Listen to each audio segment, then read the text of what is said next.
because in that prison camp he was beaten and tortured so many times.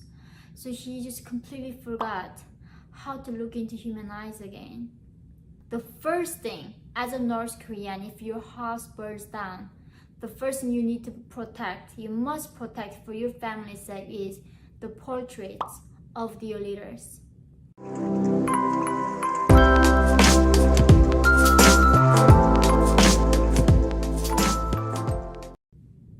Hi everybody! Today I am going to talk about the infamous North Korea's prison camp. So when we talk about North Korea's prison camps, there are three different types. So number one, this one is called the Dalyondae, just a labor. We just call labor camp, let's say that. So labor camp is usually somewhere between 6 months till 2 years. In this 2-year period, this is usually very minor crimes. It is you go there, if you are a man or like woman who is you got a party membership, the Communist Party membership, even if you go to this labor camp, you don't lose your membership. So you are still human, and they still kind of think you are not the worst criminal in the world. Usually you can get out of the camp and you can rebound.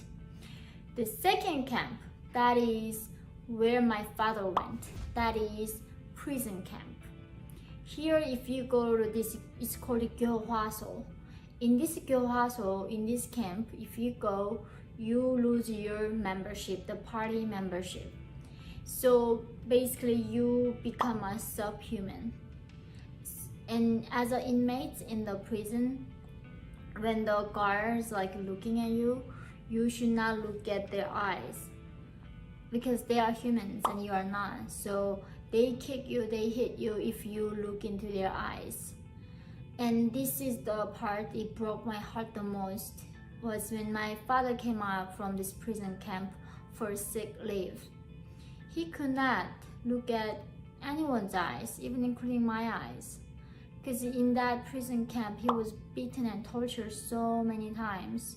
So he just completely forgot how to look into human eyes again. It completely destroyed his soul.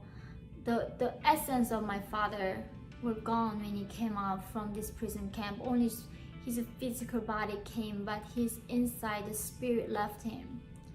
This is how the prison camp is so brutal. There is no way you can be who you are.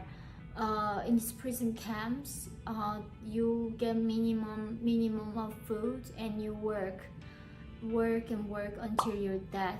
A lot of people die, you don't make it out, and a lot of people even make it out. Once they come out, they don't live that long after the prison camp. You die.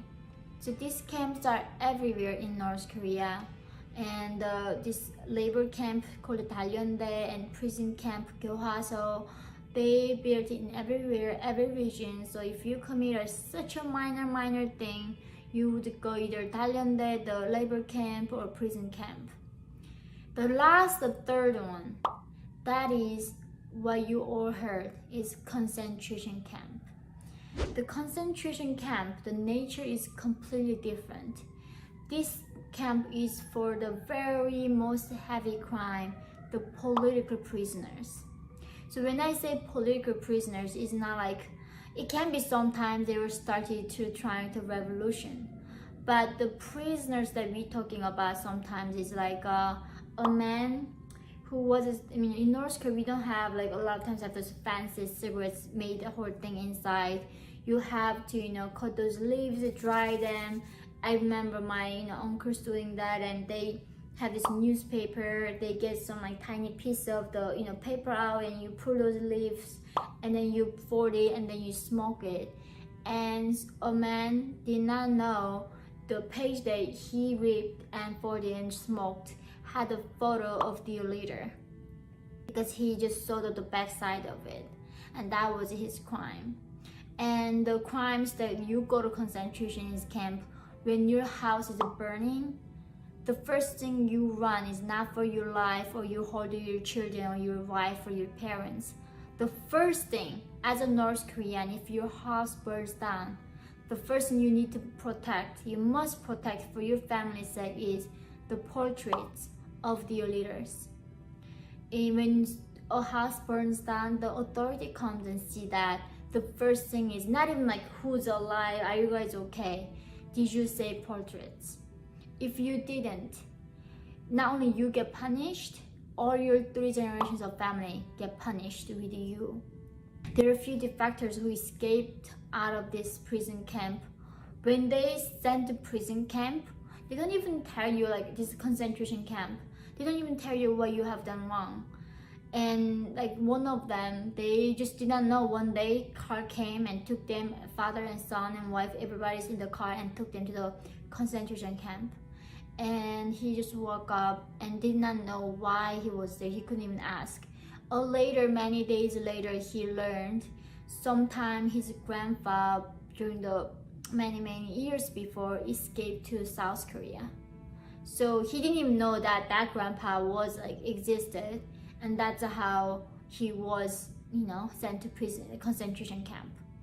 And the other times about the, some of you if you read the book called Escape from Camp 14 by Shin Dong-hyuk, his case, he was born inside the camp. And for these inmates, they don't think they are even worthy of teaching them the dear leader or propaganda. They just merely teach them like few numbers so they can be in the laborer, and they can just do work they do, and just they hope they just die. You know, it's not like it's not they keep them to educate them and send them back to society. If you go there, it's permanent. They once they're in a camp, they make you to report your parents, your sons, your friends, so you can get an extra food. So if you hear someone trying to escape from the camp and you report on them, you get an extra food. And that's how they're turning inmates on each other. They are so hungry in those camps. You know, if they find a rat, it's their birthday, rat is even so hard to find. They eat cockroaches, they eat also all kinds of bugs and insects. And there were times like I heard they're literally eating some grain in animal's feces. They just pick that out and they just eat it. That's how this inmates in North Korea in this 21st century survives. The United Nations estimates there are over 120,000 inmates in these camps. They are everywhere, but the thing is like that's the minimum, and anyone in North Korea can go to those camps. So this like concentration camp is like that is the biggest thing that we fear as a North Korean. But you know, when my father went to prison camp, it was enough to destroy our family and him. And when my mom went to those labor camp, though for the shorter version, I visited one day with my sister. I was just maybe over 10 years old. I was so hungry, and my sister and I was walking to find my mom where she was working. We walking, and I remember I was so hungry, so I saw like this field where they had this radish, and I stole one of them, put in my belly, and just ran. They would not find me.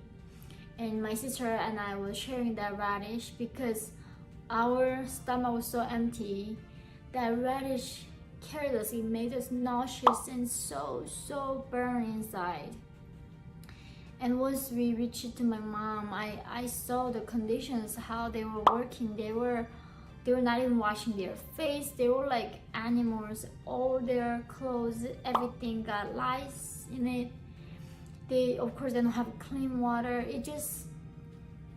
But the thing is, like, if they don't have those camps, you know, that is like a fear that regime uses to control people and make us be obedient 100% of what they are demanding of us.